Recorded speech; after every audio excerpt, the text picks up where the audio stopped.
Hello again. In this video, we will learn the different uses of the various forms of verbs in English.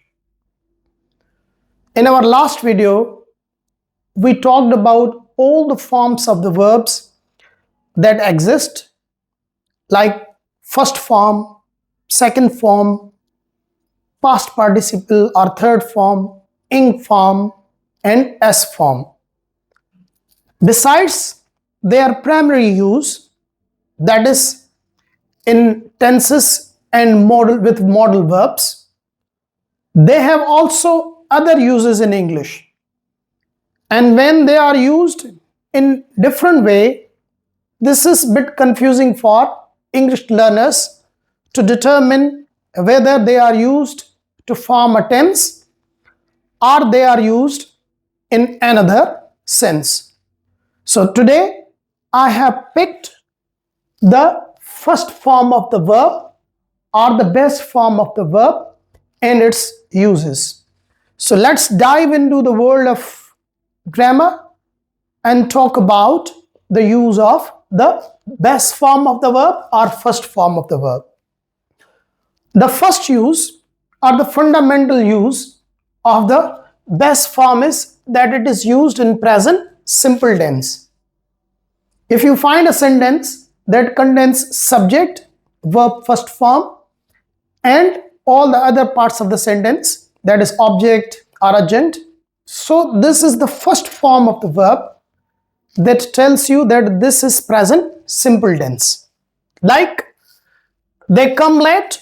Here, come is the first form of the verb and it shows present simple tense. We always support him. Support is the first form of the verb and that makes the present simple tense. I know nothing about it. Here, know is the first form of the verb and it tells us that this is present simple tense. So this is the basic use or the fundamental use of present simple tense. Interestingly, the present simple tense uses the first form of the verb, but it is also used in the past simple tense. When we think of past simple tense, the first thing that comes in our mind that it must have a second form of the verb. Of course it is used, but its affirmative sentences use the second form of the verb. But if you are changing the sentence of past simple tense into negative or interrogative with the help of the auxiliary verb did, then you will have to change the second form into the first form. Like, did you say anything? You can't say did you said. If you are using the second form with did, you are making a grammatical catastrophe. So, did you say anything? Question. And in past, we are using first form because the sentence is interrogative. We did not, the sentence is negative, and again the first form of the verb insult him. If I say we did not insulted him, this is grammatical mistake. Did he not fell this time? Again first form because the sentence is interrogative and negative. So the second use is we use the first form in past simple tense in interrogative and negative sentences. Another use of the first form of the verb is in imperative sentences or in commands or in direct requests, orders. So whenever it is used in this way, some grammarians call it imperative form of the verb. Actually, imperative form of the verb is the best form or the first form of the verb. Like, come here. This is first form and the sentence shows order.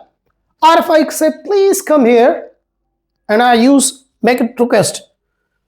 So that makes on your accent, that makes the sentence imperative, advice or request.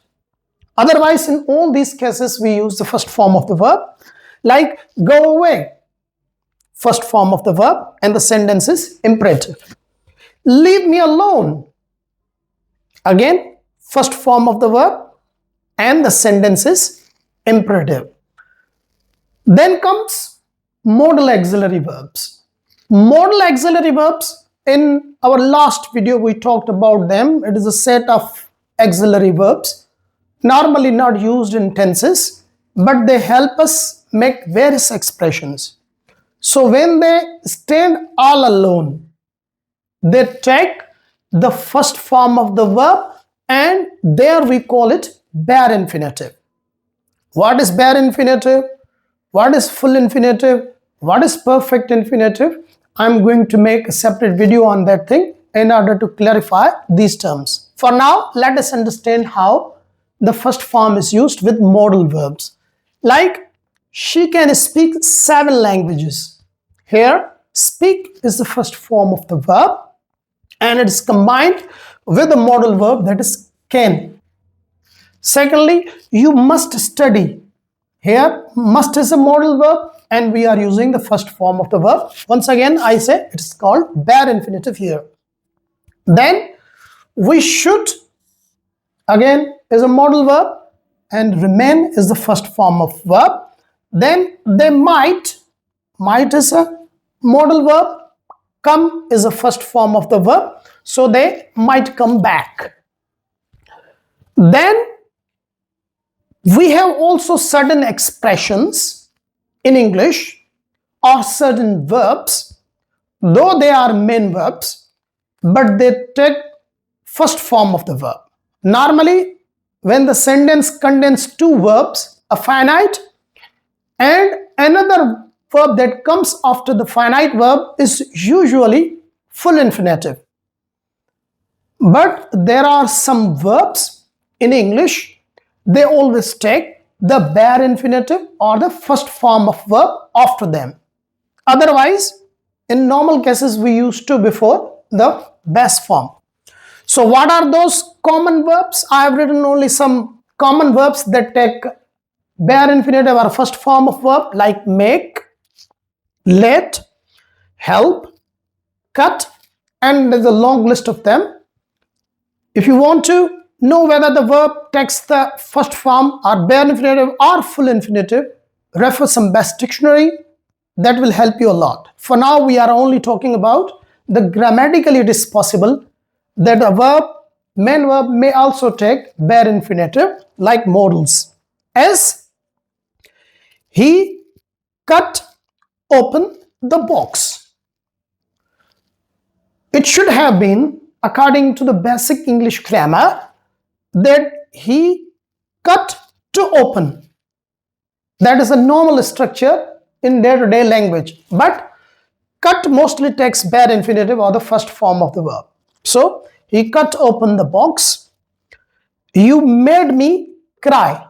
Normally, it should have been you made me to cry. But made takes or make takes bare infinitive or the first form of the verb.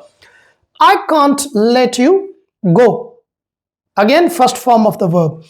Normally, it should have been I can't let you to go, but that will be wrong. And this is the common mistake many people or many students make. They use to before the verb base form, which is incorrect. Let always takes the bare infinitive. So, you can't let or I can't let you go alone. She helped us finish. Not she helped us to finish. She helped us finish the verb. So these are the most common uses of the first form or the best form of the verb. I hope you learned all about the first form. Still, if you have any confusion, don't hesitate to ask. Until my next video, bye-bye.